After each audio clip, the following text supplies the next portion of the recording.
தூத்துக்குடி முத்தெடுத்து கொத்து வச்ச பல்வரிசை பார்த்தா ஒரு சுதி ஏறுது. அடியாத்தா மனம் சுரம் பாடுது.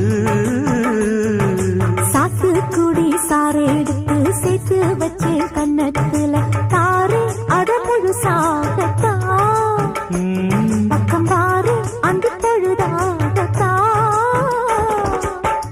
ஒன்னத்தான் தொட்டதும் தொட்டதும் கொங்கு தேன் சொட்டது சொட்டது.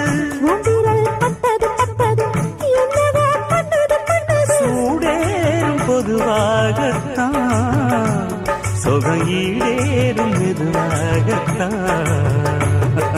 கண்ணுல பால